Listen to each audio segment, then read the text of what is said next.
Welcome back to the Say What podcast. My name is Hannah, and I like to talk about things that people don't want to say out loud. I like to talk about those things here on the Say What podcast. I am so excited to be talking with you today. If I'm going to be honest, I am a little bit nervous about this episode. I had a completely other episode planned. I was going to give you my advice, my life-changing, groundbreaking advice on the things going on in your life. But then something happened in the media, and here on this podcast, I don't really talk about a lot of like hot button things that come up on the internet. Sometimes I do. Like the last time I did it, I honestly feel was like years ago when I talked about the song Modest is Hottest that Matthew West had put out. But it's been a long time since I've done anything like that. But there was this speech that circled the internet this week, and I just felt so burdened to talk about this. And so we're going to talk about it today. I'm a little bit nervous because I just want you guys to hear my heart, understand where I'm coming from with all of this. But we'll get to that in a minute. Starting off this episode by saying I do not have my nails painted and I feel like a different person. I took all the nail polish off last night because it was time. Like they were looking rough. And I thought that I would have time to paint them before I went to bed. And I was just typing away on my little outline for this episode. And you guys, it's literally 7 pages long. Hopefully this episode will be under an hour. But I was just typing so much that I was like, okay, I don't have time to paint my nails. And so they're just going to look rough and we're just going to have to go with it. I know that you guys probably don't even see it or notice it, but I do. Like I feel naked without it. Also, if you're watching this on YouTube, I am wearing my Built Like a Mother in a Total Machine shirt. One, because Thomas got that for me for Mother's Day and I'm obsessed and I love it. And every single thing that Kristen Jones puts out on the internet, I'm obsessed with. Like she is dropping this this summer collection today. And I pretty much want every single thing from it. Like looking at the collection, I have never loved United States of America more. I have never been more of a patriot. I'm like, I want to blast the USA on myself because this shirt is amazing. Like every single thing that she puts out, I'm so obsessed with. If you guys ever want to get me a gift, buy me something from Shop Kristen Jones. I'm just kidding. I'm so obsessed. And so I love this shirt. And I also love it because I love Olivia Rodrigo. And, this is a quote from her show or from her song. Anyways, but it also feels appropriate because I do feel like Built Like a Mother in a Total Machine is exactly the episode. Like, it's just emblematic of today's episode. One other thing before I get started is if you guys have any ideas for YouTube, let me know. I've started writing down some ideas of episodes that I want to record that are like separate, like that aren't podcasts. Like I'm going to tell my vaginismus story again because people could be searching that on YouTube. But if there's any kind of like videos that you want me to do for YouTube, let me know. I'm not necessarily trying to turn it into like a YouTube vlogger or anything like that. But I want to start posting more on YouTube. So if there's anything that you guys would like to see, let me know. I'm not into the like family vlog stuff like that. That's definitely not my vibe. But if there's anything that you want to know, let me know. Okay, let's just get to it. Let's stop messing around. I am going to be breaking down the speech that was given at a Catholic university. Harrison Butker, who is the Chiefs kicker, from like the Chief as in Taylor Swift, the Chiefs as in Taylor Swift, but Taylor Swift's boyfriend is on the Chiefs, and he gave a commencement speech at a Catholic university, and it was at Benedictine College, and I read the transcript of the entire speech. I read it all. I had to read it a couple times to make sure that like I really understood what he was saying, and I will link that in the episode notes. There's also like a YouTube video of it as well, but I read the transcript so I could like really not make sure I wasn't missing anything.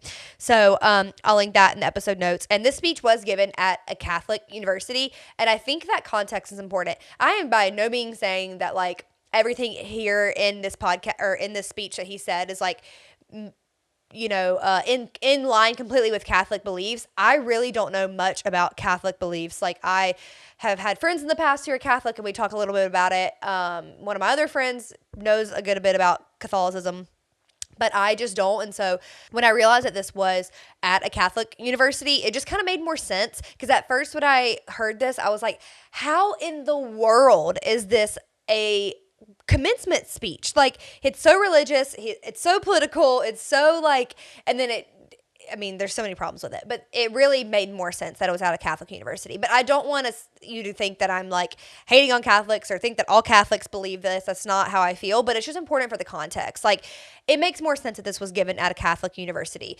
I know that a lot of Catholics believe that, like, being a wife and being mother is the highest calling, that is what your purpose is. The most I knew about Catholics is like their belief that you should not use birth control, and they're really big on natural family planning, which is also a form of birth control, but we'll talk about that as the episode goes along.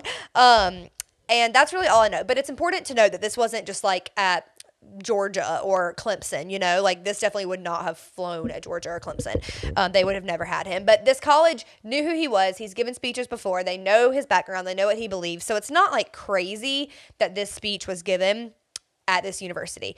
I personally think it's crazy. And I think I would have been very upset if I was sitting there listening to it, as I am very upset listening to it. But I just wanted to give that context. And I also want to start off by saying that this episode is not just gonna be tearing this man apart. That is not the goal. I'm not a man hater by any means. I believe that our men are incredible. I believe that God has given our men such a purpose in this world. I believe that men are the head of the household. I'm more traditional in that sense. I am really passionate about raising a son who is kind and loving and inclusive to people around him, who is very compassionate, who's a leader, who is strong, who is bold, who's not afraid to stand up for his convictions. And I really am hoping to raise a son that Jesus would be proud of, and I believe that the way that we speak about men matters. I was literally talking about this yesterday.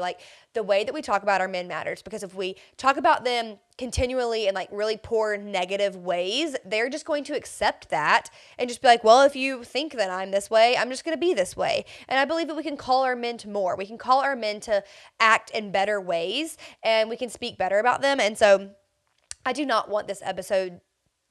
My goal with this is not to tear him apart.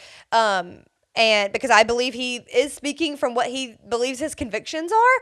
And, while I disagree with those a lot, I don't want this to just be me tearing him down. Sometimes I think back to when Matthew West put out the song Modest is Hottest, and I went hard. I was yelling about it on the internet. I stand by everything that I said in my Instagram post that I posted about it, breaking down his song. I think his song was horrific and really terrible for women.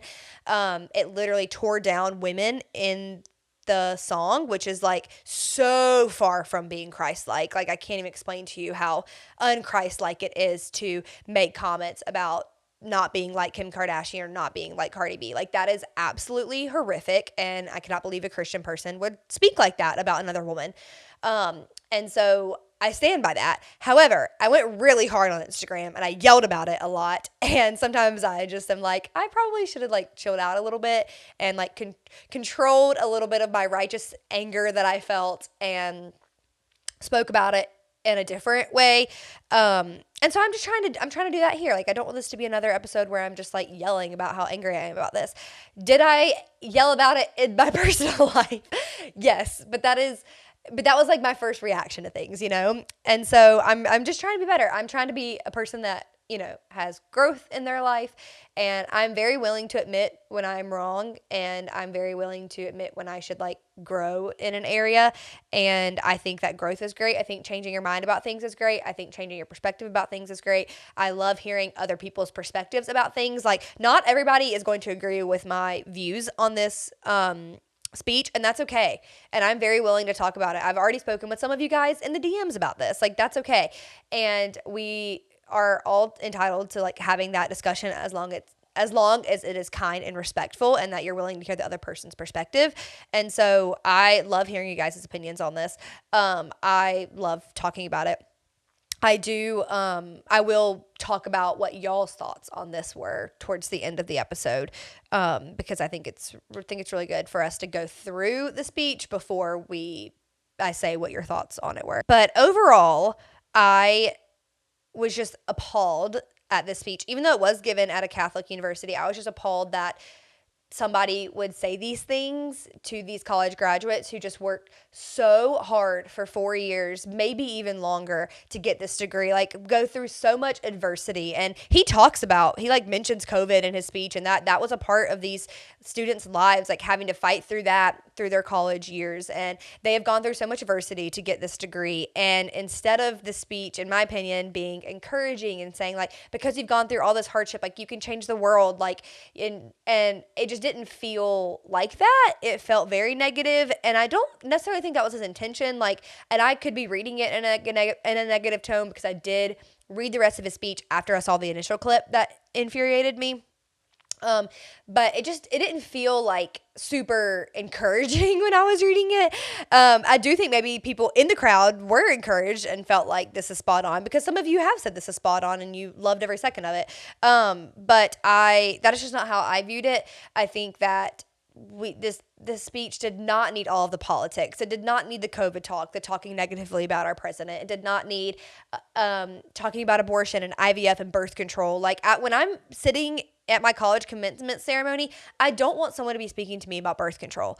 Like, that is just so far from my mind when I'm sitting here, like, being congratulated for all the hard work that I just put through. You know, there's people sitting in that room who are first generation in their family, who this degree is going to drastically change their family's life, because maybe they are getting a degree to be a doctor, and the income that they are going to make from being a doctor is going to pull their family out of poverty. Like, and it doesn't even have to be that drastic of an example, but I just think like these students went through so much, and they worked so hard for them to just be told like, you've been lied to your whole life. This degree that you have doesn't actually matter. Being a wife and being a mom is what's important.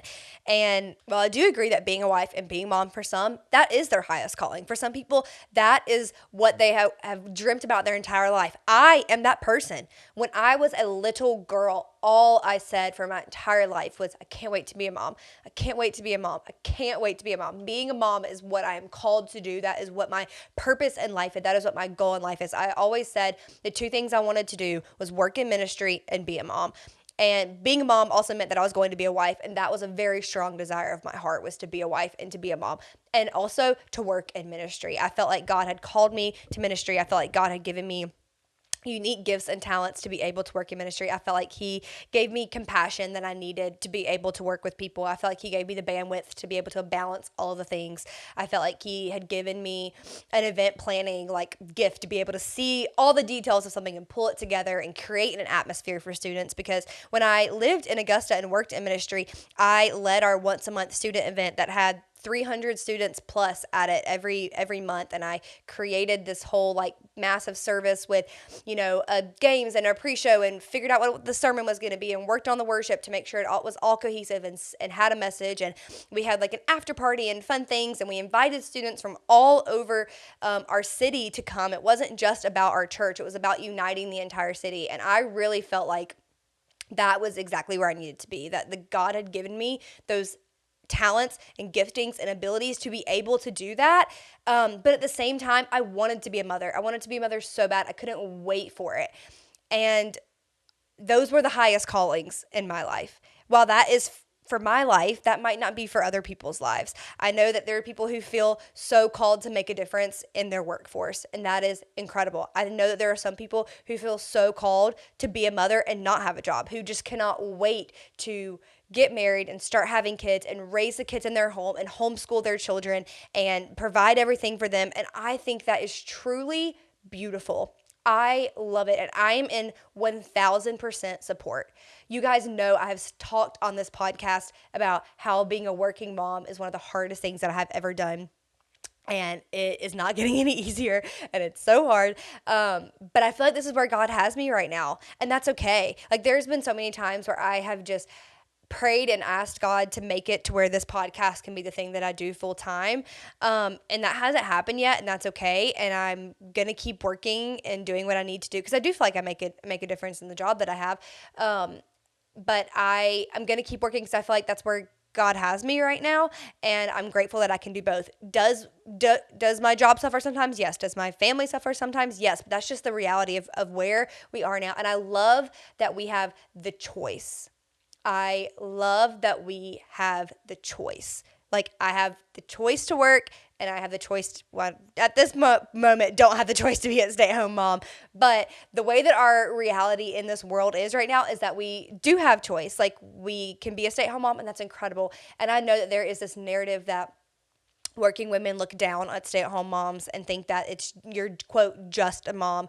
I could not think that's farther from the truth. I do not believe women are, quote, just moms. Like, that's so far from the truth. I think that it's beautiful if you are a mom. Being a mom is a full-time job, 24/7. Me and Caroline talk about it all the time, that like moms, you never get a break. Even if you like have a time on your own outside, like you're still thinking about your baby. What's your baby doing at home? What are they going to be doing tomorrow? Like you're constantly thinking about things. So like being a mom is a full-time job. So like that is a job. That's a work. That's a calling. I don't ever believe it's just a mother. But I love that we have choice, and I feel like Harrison's speech is taking away that choice. By saying that women are the highest calling as a woman and a mother. Now, I've definitely gotten off track of my outline, and a lot of that stuff I was planning on saying later after I read through the ceremony. But I want to just take some time to talk about like some quotes that he had in here to kind of just like go over different parts of the speech. But overall, I just did not feel like it was an appropriate time to be saying this to these women. If he feels that way, talk about it on a podcast. Like he mentions that God has given him a platform. Great. Make a podcast like everybody else in this world. Like talk about it on your own time. Like these students just worked so hard to graduate from college just to be told that their degree doesn't really matter. And he didn't say that word for word, but that's the vibe that I definitely got from that, is that your degree doesn't matter. You should be a wife and be a mom. Which is not what the Bible says. But I don't know. Is that what Catholics teach? I don't know. But that's not what the Bible says. The Bible does not say that you will be a wife and you will be a mom. But we'll talk about that later. But I also just not appreciate how political it was. Like, we don't need to be talking about abortion. We don't need to be talking about IVF. We don't need to be talking about Biden and what he's been doing in this speech. Like, you can mention COVID because they did go through COVID, but he didn't need to say all the things that he said about COVID. I just did not feel like it was an appropriate speech, like by any means. Overall, that's how I felt about it. And then I also was just so heartbroken for the women sitting in there. And I also want to say he does address men, and I actually agree with some stuff that he said about men, which I'll talk about that. Like, he talks about single moms and how there's too many single moms in this world, and how the lack of men in the home has led to violence and led to like so many single moms. And I completely agree. Like, men have a role in our homes, and they do need to step up and lead their families and be in church and lead their families in church and be the head of the household. But that also means understanding the household, knowing the things about the household, helping your wife, being an equal partner with her. And I know it's like, okay, how can you be the head but still being equal? Like, we're equal in our like duties of things. We each have a responsibility in our home. But I do believe that Thomas is like the spiritual leader of our household, 100%. Like, I believe that like if the Lord is telling him to do something, like I'm gonna pray about it and see if I'm in alignment, and then we're going to do that. Like, I really trust what I feel like the Lord is saying to him. And I do like rely on him to like lead our family spiritually. Like, I know that the times that he is really dedicated to like his prayer time in the morning, reading his scriptures, like I would say going to church, but he works at a church, so we don't ever miss Sunday. But I know that the times that he is like really leaning into the Lord, like I can feel that in our home, you know, the times that he's felt convicted about things. Like, he brought it up to me that he's like, I really want to be cautious of the things that we're playing around Tate, like music and TV shows and stuff. And I was like, you know what, you're absolutely right, because I would like have like my show on sometimes during the day, and I'm like, oh, he's not like watching or thinking about it. Or I'd play like whatever music I wanted to in the car, and he was like, I really think that we need to be cautious about the songs we play, like even songs that were clean and didn't have any cuss words, like the message isn't great. And I was like, you know what, you're absolutely right, like I really appreciate you, you know, saying that to us. And so I like followed in that footsteps, and now we pretty much only play Forrest Frank in our house or like worship music when he's just in our home, because as a spiritual leader, he said that and felt like that was a conviction he had, and I agreed with that. And so I think things like that are really important, and he does talk about that with some of his comments about men. So I'm a little bit more traditional in that aspect. And I do agree with, like, I think, well, I'm jumping ahead. I'm about to talk about gender roles, but I'm jumping ahead of myself. I need to stick in my outline because I don't want to miss things. So let's just go over some quotes that he said and talk about them. And again, I'm going to link the transcript in the episode notes. I think it was like a Forbes article. I did not read the article. Like, let's make that clear. I'm not saying I agree with what Forbes says. I just, like, needed their transcript, and they gave a transcript. So I used that. Okay, he said, I never envisioned myself nor wanted to have this sort of platform, but God has given it to me, so I have no other choice but to embrace it and preach more hard truths about accepting your lane and staying in it. So that really stood out to me because I believe that we should all really lean into the platforms that God has given us. I believe that we should embrace that and, follow the path that God has given us. And for some women, that is motherhood. And for other women, that is career. And I don't know how he would feel about that. I think he would disagree. And I think that we just, like, okay, if he feels that way, like, I would hope that he would feel that way for everybody. And I hope that he would respect that some women do feel that motherhood is that, and other women feel that it is working in their career. Okay, another quote. He said, this undue familiarity will prove to be problematic every time because, as my teammate's girlfriend says, familiarity breeds contempt. Do not bring Taylor into this. Okay? That's all I have to say about that. I mean, I love seeing her quoted anywhere. However, don't bring her into this. Okay, here it is. Here is the video that's going around on Instagram, probably TikTok. I deleted TikTok and I miss it every day. Me and my friend deleted it together and we've been talking about getting it back. I really do miss it. I did download it one time to be able to watch some of the Eras Tour content, and then I deleted it right after. So I do have self-control, and you guys should be proud of me. Okay, here it is. Ladies and gentlemen of the class of 2024, you are sitting at the edge of the rest of your lives. Each of you has the potential to leave a legacy that transcends yourselves and the era of human existence. In the small ways, by living out your vocation, you will ensure that God's church continues and the world is enlightened by your example. For the ladies present today, congratulations on amazing accomplishment. He should have stopped there.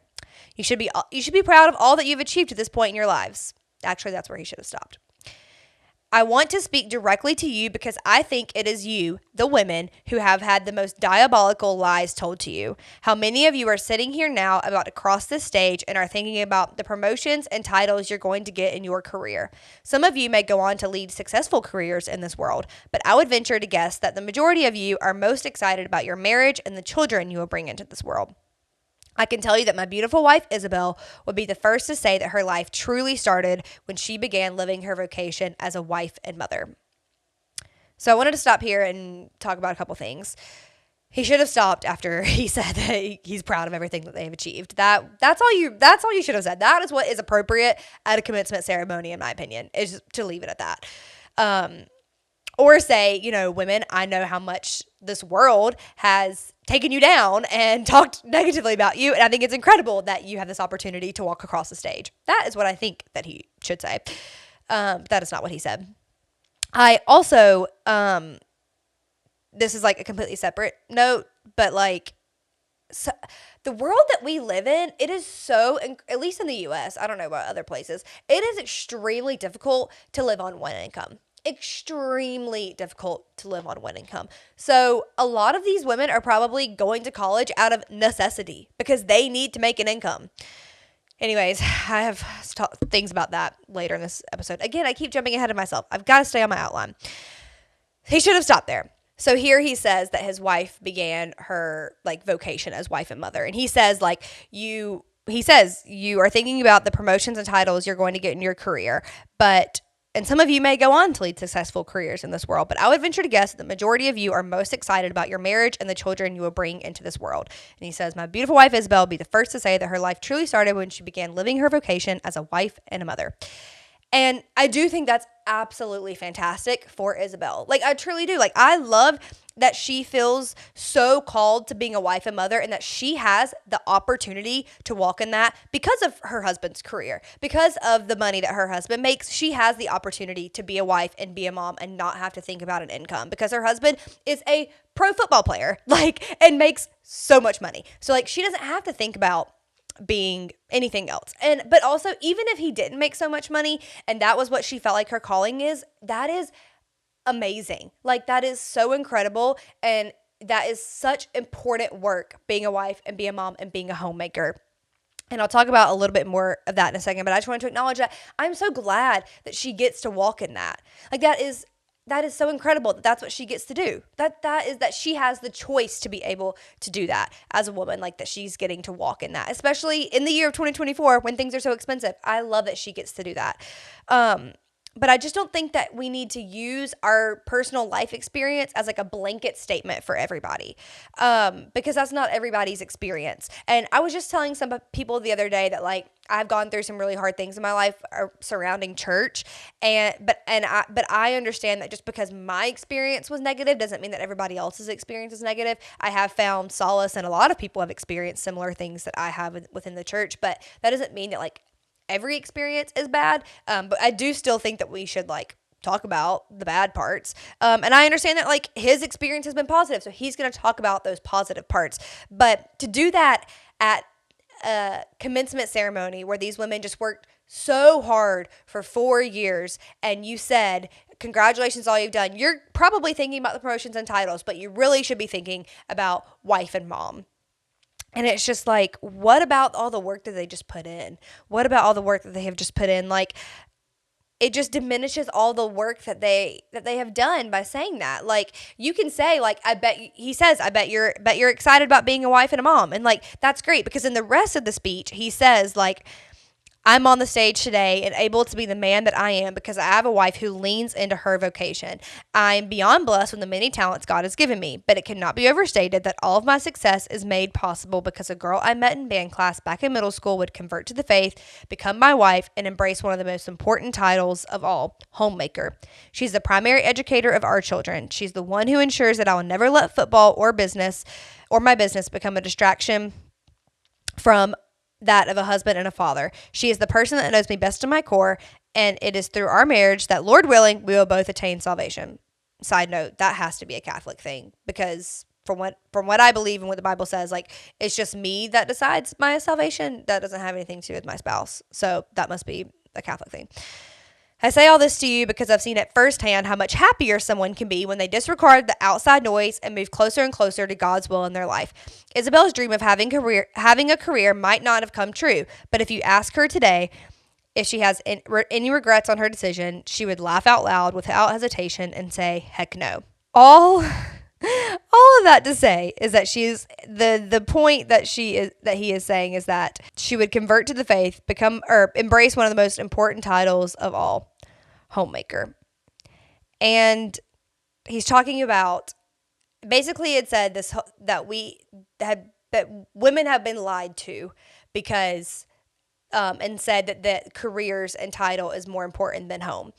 I do think that our home is extremely, extremely important. Me being present in our home matters. Raising my children matter. I make it clear I only have one child. Raising my child, I'm not pregnant. Raising my child matters. That, I do believe that is my personal highest calling in my life, is to be a mother to my child. But I understand that is not everyone's calling. That is not what everyone's calling. And also, that is not reality for some people. Some people have prayed and asked and begged God for their spouse to come into their lives, and they haven't yet. So what are they supposed to do? Are they supposed to not have a career and just live at home and just hope for their spouse to show up on their doorstep? What are they supposed to do? Are they supposed to just patiently wait around and hope that somebody shows up for them so they can finally start living as a wife and a mother? And he had said that her life truly began when she became a wife and a mother. And here's the thing, saying that being a wife and a mom is the highest calling completely ties her worth to a man. And God says that she is fearfully and wonderfully made on her own without being tied to her husband, like without being tied to him. Like, she is fearfully and wonderfully made, and he created her with a purpose and on purpose, without like being tied to a man. And God did create Eve after Adam as a helpmate to Adam. And if sin didn't enter the world, he probably would have promised marriage. But the Bible does not promise marriage, and it does not promise babies. And if sin didn't enter the world, it probably would. It probably would. But I do not believe that single women have no purpose. If that was the case, then God would promise marriage and promise babies. But Scripture does not promise marriage and promise babies. And so by saying that being a wife and the mom is the highest calling for women is, in my opinion, just not scriptural, because we do not have that promise in Scripture. And that I don't think that God says that women who are single have no purpose. I don't think that women who are single have no purpose. And I don't think that women should settle for men who are not their husband. Like, I don't think a woman should settle for somebody that is not going to be the spiritual leader of their household, that is not kind and loving and hardworking and all the good things that men can be. Like, she shouldn't just lower her standards to find someone just so she can be married, just so she can have kids, and then be miserable. And then what happens if she does lower her standards to be able to reach that, highest calling of being a wife and a mom, and then married somebody who isn't good for her and actually is abusive, and she didn't go to college and didn't get a degree, and she never worked, so she doesn't have any way to leave the marriage because she doesn't have an income, so she can't make any money and can't take care of herself. I will say, like, I am very reliant on my husband's income, and I am fine with that. That works in our marriage. But I do have, like, if I needed, which I would never need to leave, my husband is the best, and we're going to be married forever. But, like, I have that. I'm so thankful that I had the option to do that. And I'm so thankful that the Lord, like, aligned my plans and aligned, like, the steps of my life to go to college. Like, it truly, like, changed my life, and I have made it to where I am today because I was able to go to college and work, and also work at my church in ministry that God himself had called me to do, and aligned all of that perfectly. And so I want to back up a little bit, or talk also about, highest calling, being a wife and a mom. And that kind of goes back to gender roles. So I am, a little bit traditional in the fact that, like, I do believe that God has given men specific characteristics and women specific characteristics. You guys know, like, the gender roles in our home are often switched. Like, Thomas is the chef. Like, he cooks most of our food. I have started to learn how to cook, which I'm very excited, but it doesn't come natural to me by any means. Like, cooking and preparing food does not come natural to me. So, and Thomas does so much of the cleaning in our house because now I'm taking care of Tate and don't have time, especially when my leg broke. Oh my gosh, Thomas had to do. I often tell Thomas that he's a great husband and a great wife, like, especially when I broke my leg. Like, he leads our household, but when I broke my leg and couldn't do a single thing, he kept Tate alive. He cleaned our house. He fed me food. Like, he really did all the things. But I believe that, like, he does give women natural abilities to create a home, to be a homemaker. Like, I think about women and how we create beautiful, like, flower arrangements. And I think about women, how we create beautiful, like, balloon arches. And I see that balloon arch and I'm like, a man can never do that.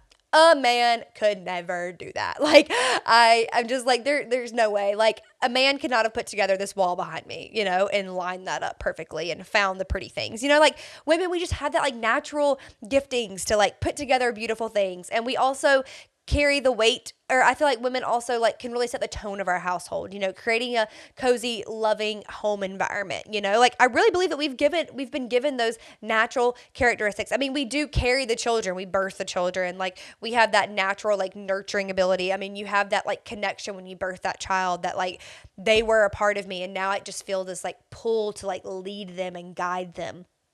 And I think that is beautiful. I think that is, like, such a gift from the Lord, that women were given that natural ability, and that men are also called to be the head of their household. And I haven't gotten to this yet, but he does talk about men, and I'll just get to it now. Kind of skipping around a little bit, but he did say, to the gentleman here today, part of what plagues our society is this lie that has been told to you that men are not necessary in the home or in our communities. As men, we set the tone of the culture, and when that is absent, disorder, dysfunction, and chaos set in this absence of men in the home, and what plays a large role and the violence that we see around the nation. So I do agree, like men do play a very important role in our homes. As the spiritual head of the household, I also believe as the head of the household, it's important to know and understand the household, to know how to take care of your child, to know what they need to eat for lunch, to know when their next doctor's appointment is, to know, how to clean the toilet, what products, where's the cleaning products, to know how to cook a meal for their family. Like, as the head of the household, it's important to know how your household functions. It's important to be a partner. As parents, especially with children, like you are a partner in a marriage. It's a partnership to become one. You become one together. You're partners in this, and a partnership is not, just saying, "Oh, I'm the head of our household. You have to do as I say," and then the other person has to do everything the exact way it's supposed to be and doesn't have any autonomy or any way to make decisions, and they do everything in the home constantly. That is not a partnership to me. The old like 50s and 60s, view of like the husband goes to work and comes home and there's dinner on the table and the wife has like prepared everything. She's taking care of all the children. She's kept the house clean. She's done all the laundry. She's prepared everything. The husband went to work, comes home, and then gets to check out for the evening, gets to sit down and watch TV and then go to bed. He doesn't know anything about bedtime routine, doesn't know how to bathe his child. He doesn't know how to prepare food. Like, I don't see that as a partnership. I don't see that as a partnership. And I'm not saying like if that is how your household is set up now and you are loving and thriving as far as like you get so much fulfillment in having dinner on the table when your husband gets home and like creating that loving and warm environment, that's amazing. Something that I've been really wanting to do in our home recently is learn how to cook, because I would love to be able to have a meal on the table for Thomas, like when he comes home. Like, I know that he does work hard and he's been working so hard lately, like at his job, and really having to pick up the slack for us with my whole like leg breaking thing. Like, I want to be able to give him a break and I want to create that like environment for us. So I'm not saying that like that desire is bad and if you're fulfilled in that, but what I'm saying is if you are going to be the leader of your household, I want you to actually be the leader and know what's happening in your household and know how to do things in your household and like be present. Like, I do think that is important. If you're going to be the leader of the household, you need to know the household. If you're going to be the leader of the household, you need to know the household. You need to know how the things work. Because if you don't know how the things work, then what are you as the leader of the household? Are you a dictator? Like, are you just saying that this is how it should go and expecting everything to happen? Or are you just accepting the title and not doing anything about it? Like, if you're going to be the leader, you need to know the household. And now I think it's important to talk about the callings that we have on our lives. So I think that God has given each of us like a calling in our life to do something. I think he can give us multiple callings. I think that he can give us multiple directions. I think that our callings can change over time. And what I think is beautiful is that sometimes for some people, God has called them into career. Like, I think about incredible women who've like changed the world. And I'm not going to lie, I did look up some because I just wanted some real life examples. And I learned about Marie Curie, who founded the new science of radioactivity, and her discoveries launched effective cures for cancer. For cancer. A woman helped cure cancer. And I'll link where I found that in the episode notes. But I also think about my friend, Dr. Lindsay. Like, she's been on the podcast before, and she's a pelvic floor physical therapist and a mom. And I just think about all of the patients that she has helped, like, experience pain-free sex and experience a healing of their bodies through her work as a pelvic floor physical therapist. I think about the incredible work that she's doing, but I also think about the incredible work she gets to do as a mother. And her daughter goes with her to the office. And I can't think of a better scenario than that. And I know it's hard. I know being a mom is hard. And I know running your own business is hard. And I just think it's beautiful that her daughter gets to go to work. But I think about her, like, changing the world in that way. I think about my friend Dr. Camden, who wrote a book called Recovering from Purity Culture, and it's going to come out this fall.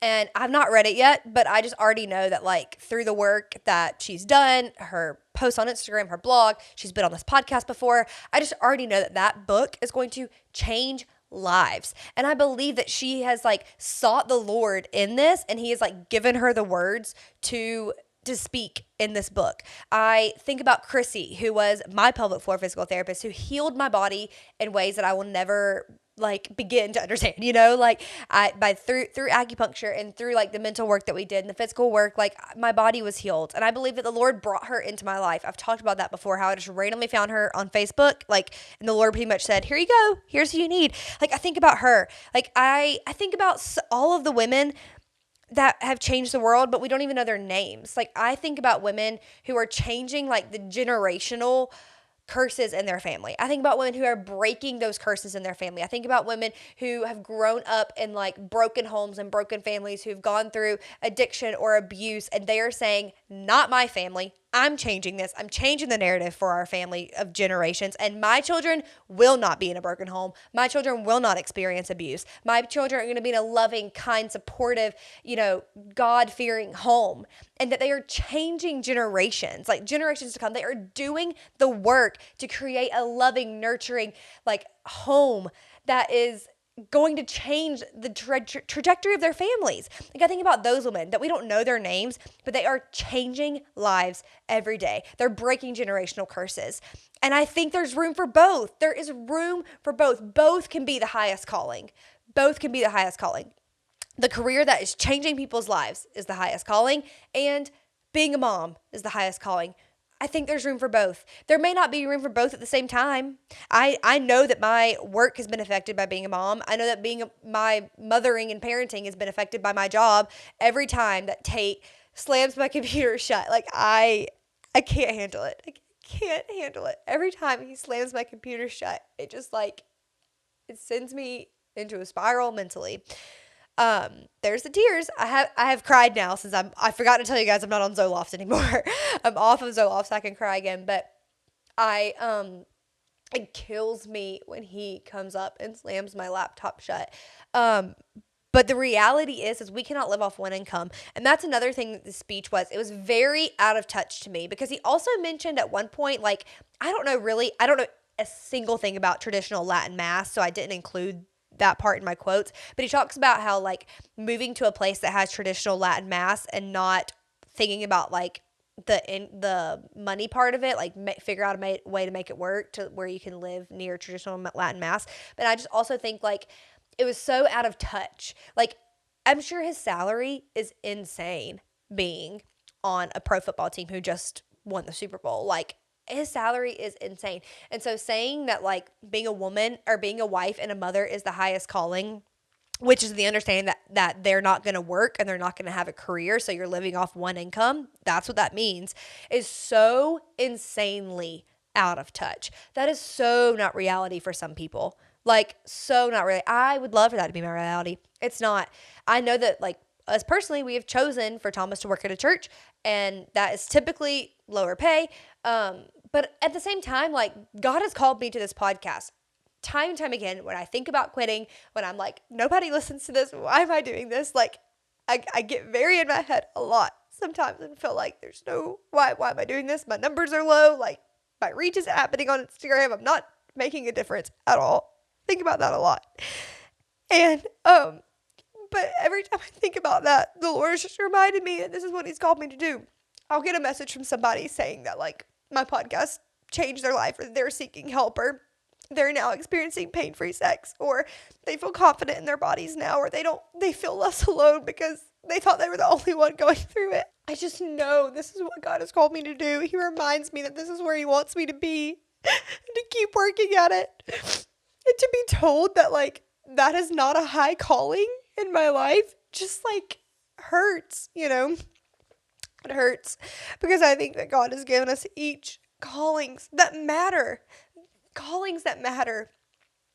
And it might not be being a wife and a mom, and that's okay. That's okay.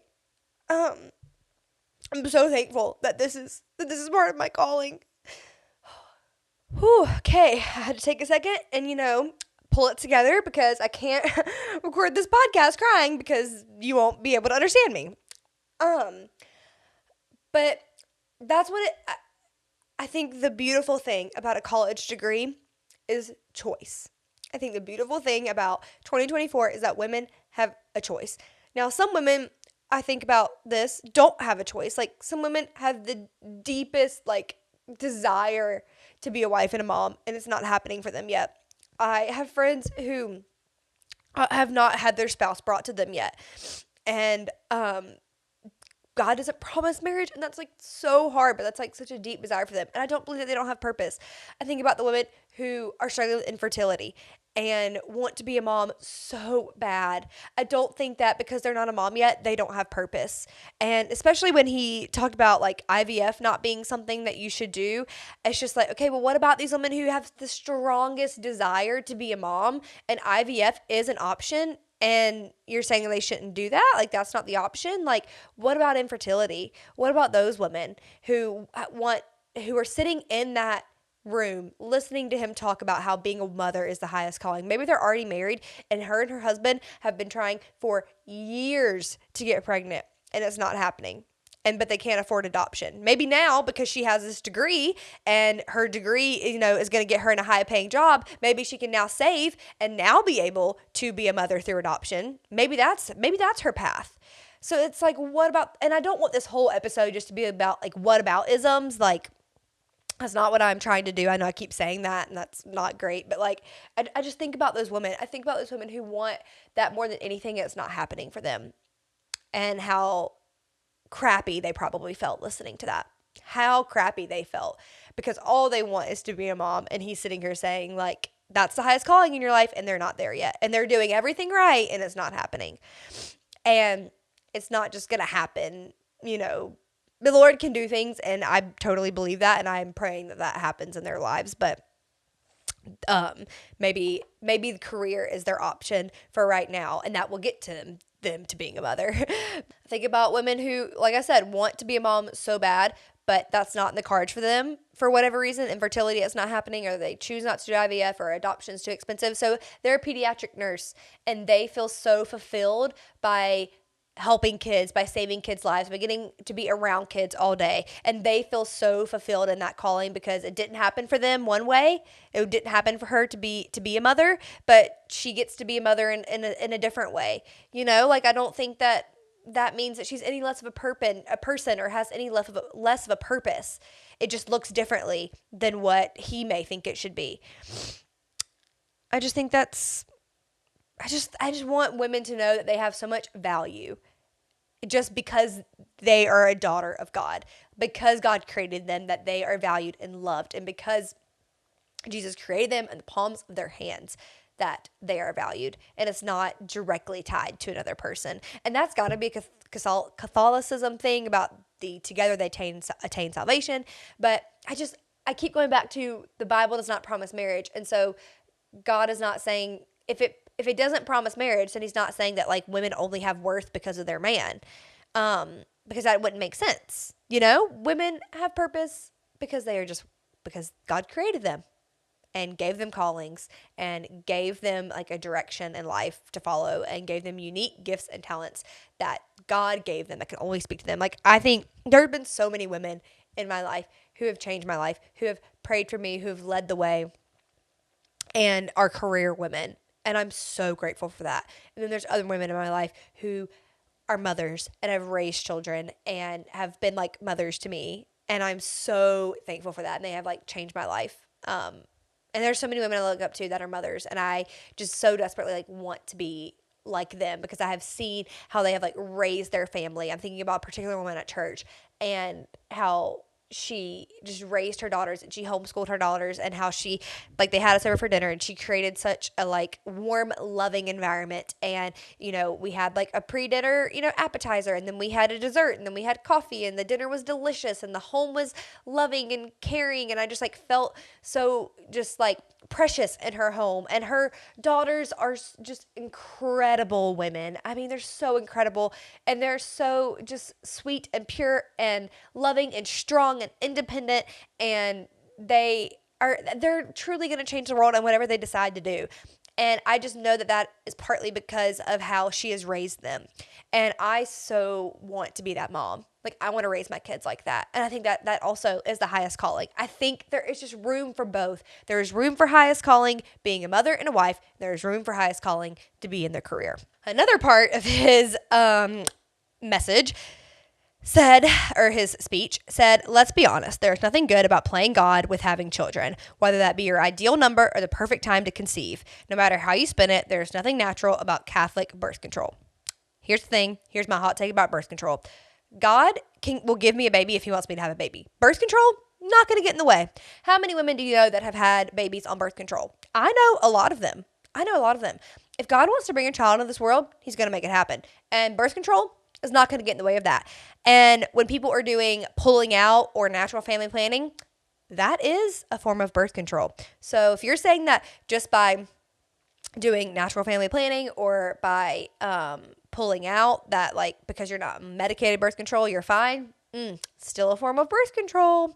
So like, I don't think using birth control is playing God. I really don't. Now, if you have like reasons that you don't want to be on like hormonal birth control for whatever, like I will never be on it again, that's fine. I don't think birth control is playing God. If someone feels convicted by being on birth control or using a form of birth control and they feel like the Lord is convicting them of that, then you should follow in that conviction. You should just have sex whenever and not track a single thing. And if you get pregnant, okay. Like, I want people to lean into the convictions. Like, I'm not going to tell somebody to do something different than what the Holy Spirit told them. Like, follow in that.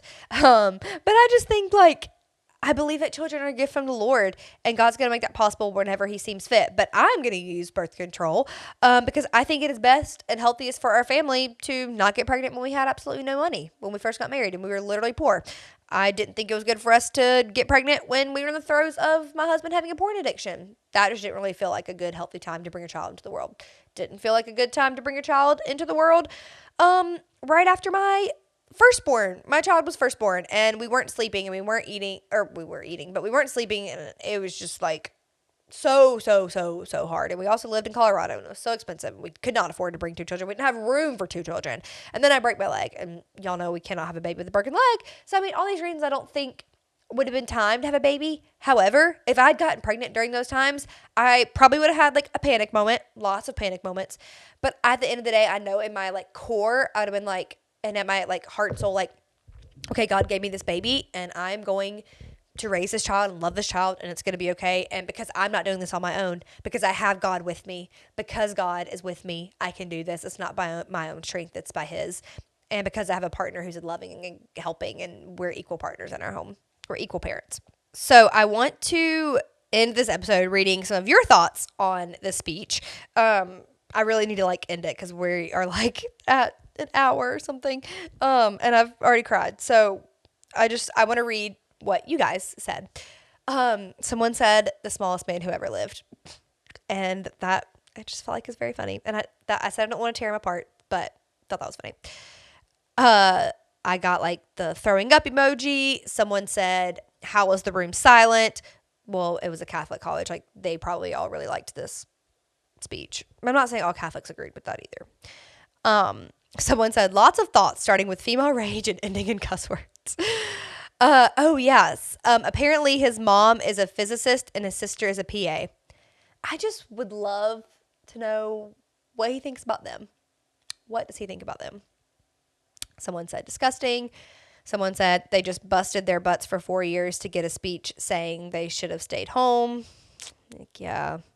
Screaming, crying, throwing up. It's so demeaning to the room of hardworking women that just got their degrees. Yep. Someone said the way he said women at first already had me mad. Someone said gross anywhere, but especially at a graduation. Yep. Somebody said nope.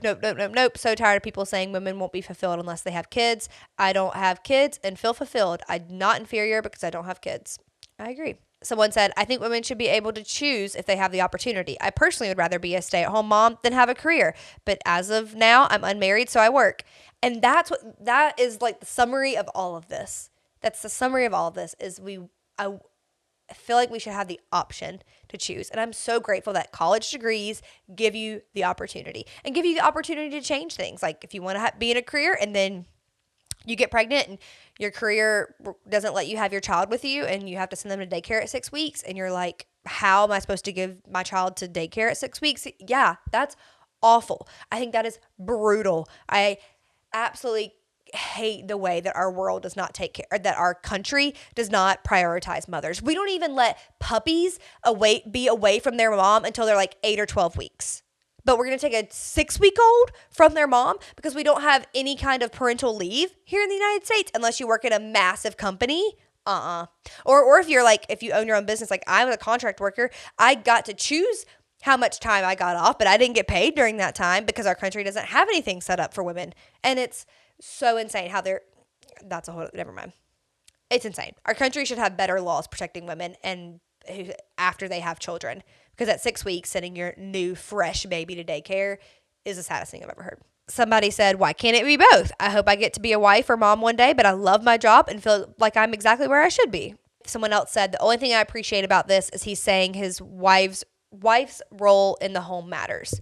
And I completely agree. Like, I'm glad that he's recognizing the how incredible his wife is. Like, I really did like the way he spoke about his wife. I think it was so sweet and clearly like she is the superhero of their home, and I love that. And that is so good. Someone said, I didn't love his delivery, but I've been headed in the same direction as him as the past few years. I get it. Somebody said, working Christian mom here. I agree with the sentiment that the worldly accolades and anything I've done with my degree, while it has been incredibly fulfilling, pales in comparison with the opportunity to be a mom. People automatically assume that a degree means nothing if you want to be a mom. The rest of his speech is well-rounded in my opinion. Could be helpful to watch it all instead of isolating this. I did not think the rest of his speech is well-rounded personally. He does, like I said, talks to the men, and I didn't read his whole section about for the men just because I didn't have time for it. But so I guess it's well-rounded in that way that he talked to men and women. But I think it's great for this person that their degree has not been as fulfilling as being a mom. But that's just not the case for everybody. Someone said, it sounds like his goal is to encourage and affirm, but I don't think it's received that way. Yeah, I don't know. Someone did say, I 100% agree with him. I cannot wait to stay home with my future babies. I hate working. And I think that's great if that's what you want. If you want to be a stay-at-home mom, that's great. But not every woman wants that, and that, I think, is okay. God has not called every woman to that, and I think that's okay. And someone said, skip the stories till I realized he played for the Chiefs. He's only relevant because of Taylor. And that is what I'm going to end on today. Thank you for listening to this episode. I would love to hear your thoughts on it. All this to say again, having choice is a beautiful, beautiful thing. Having the opportunity is a beautiful, beautiful thing. And I think giving a degree and having a career allows you to have a choice. And I think that's incredible. The Lord calls us to different paths, and that's okay. I love you guys. Thank you so much for listening to this episode. I hope you enjoyed my tears. Thank you, Zola, for letting me cry and have emotions again. We will talk soon.